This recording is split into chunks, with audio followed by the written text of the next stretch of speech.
The day my heart broke is etched into my memory like a scar that won't fade. It was a blistering summer afternoon, the kind where heat shimmers off the pavement and the world feels too heavy to move. My dog, Snowball, a small, fluffy white ball of love with eyes that sparkled like stars, was ripped away from me forever. The person who did it wasn't some random stranger. It was Karen, my neighbor across the street, whose act of cruelty revealed a coldness I'll never understand. Welcome to HOA Karen Revenge. Make sure you like and subscribe for your top-notch HOA drama. Snowball wasn't just a pet. He was my everything, my buddy, my comfort, my family. I was 10 when my parents surprised me with him on my birthday, and from that moment, he became my shadow. Every morning, he'd jump onto my bed, his wet nose poking at my face until I laughed and got up. In the afternoons, we'd tear around the backyard, chasing a tennis ball until we were both sprawled out, exhausted and happy. His cheerful barks filled our house with life, a constant reminder of joy. Snowball was more than a dog. He was a piece of my soul.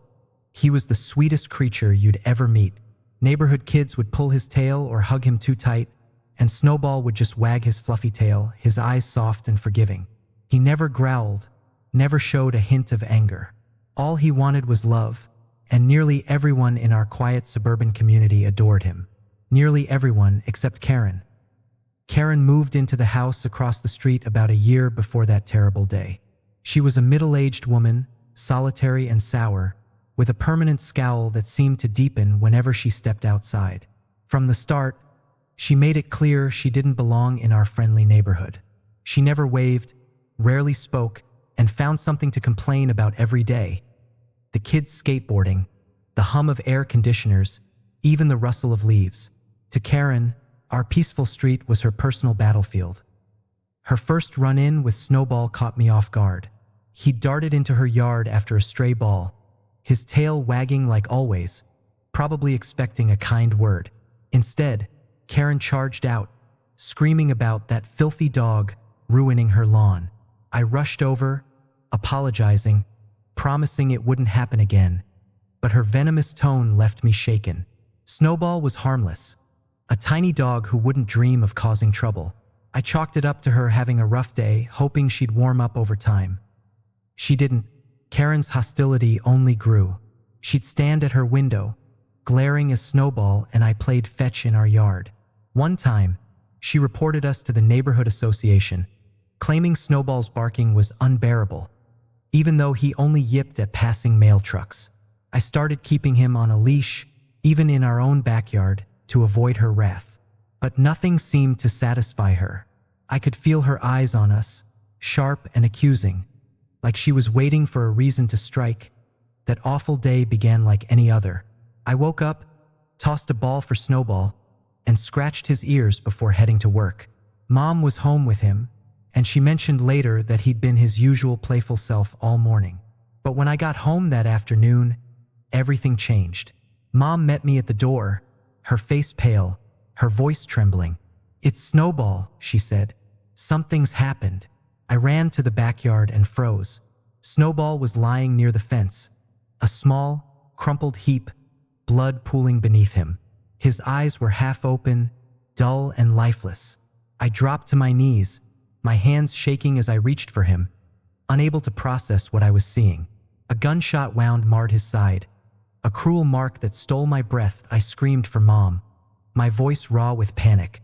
We wrapped Snowball in a blanket and rushed to the vet, but I knew deep down it was too late. The vet confirmed it. Snowball had been shot with a small caliber handgun, the bullet tearing through his tiny body. He died almost instantly. I held his still form, my tears soaking his fur, my heart shattering into pieces. How could this happen? Who could look at my sweet, innocent dog and pull the trigger? Grief consumed me, but a burning need for answers kept me going. I asked neighbors if they'd seen or heard anything. Mrs. Larson, who lived next door, said she'd heard a sharp crack around noon, like a firecracker, but thought nothing of it. Then Mr. Thompson, another neighbor, mentioned seeing Karen in her front yard that morning, holding something he couldn't quite make out.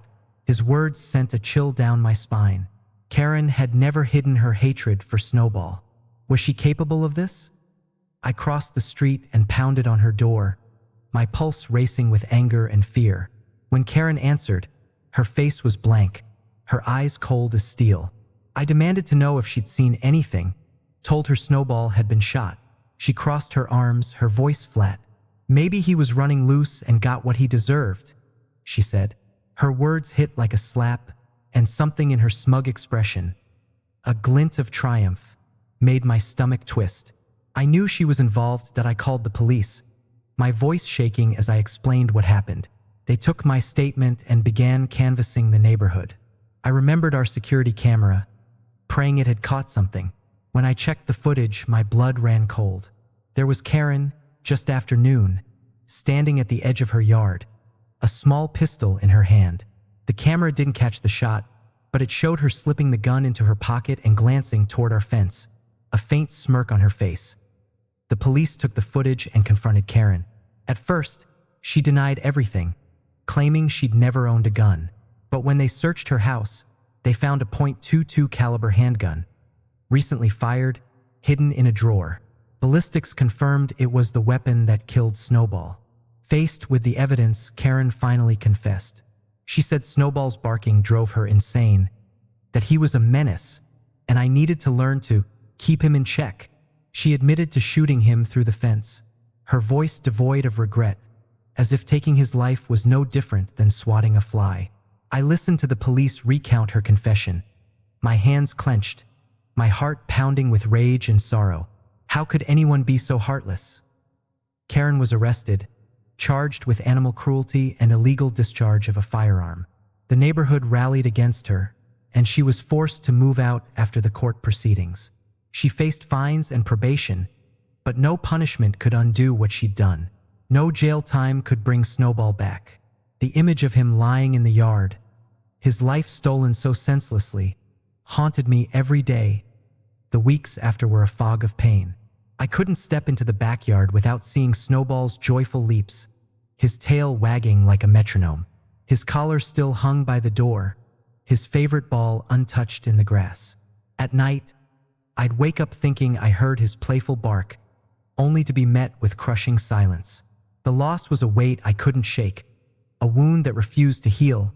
Karen's cruelty didn't just kill Snowball. It chipped away at my trust in people. I kept wondering what could drive someone to such a vicious act. Was it just anger, a need for control, or a complete absence of compassion? I'll never comprehend how she could look at Snowball, so trusting, so full of love, and choose to end his life. Her actions weren't just about one dog. They were a stark reminder of how cruelty can lurk behind a neighbor's door. But I refused to let Karen's darkness consume me. I started volunteering at an animal shelter, finding solace in caring for dogs who'd been abandoned or hurt. Every wag of a tail, every grateful nuzzle, felt like a connection to Snowball. I began sharing his story at community events, urging people to stand against animal cruelty and cherish the lives of their pets. I wanted the world to know what Snowball meant to me. A light worth protecting, not extinguishing. I made a vow to Snowball and to myself to keep his spirit alive. I keep loving, keep fighting for those who can't speak for themselves, because that's what Snowball taught me. Love endures, even when hate tries to tear it apart. Karen may have taken his life, but she can't take the memories, the lessons, or the bond we shared. Sometimes, I sit in the backyard where we used to play, and I feel him. I close my eyes and see his bright eyes, hear his happy yips. Snowball, you were my heart, my joy, my light. I'll carry you with me forever. And Karen, wherever you are, I hope you one day feel the weight of your cruelty. I hope you learn what it means to value a life. But I won't wait for that day. I'm too busy honoring Snowball's memory, spreading the love,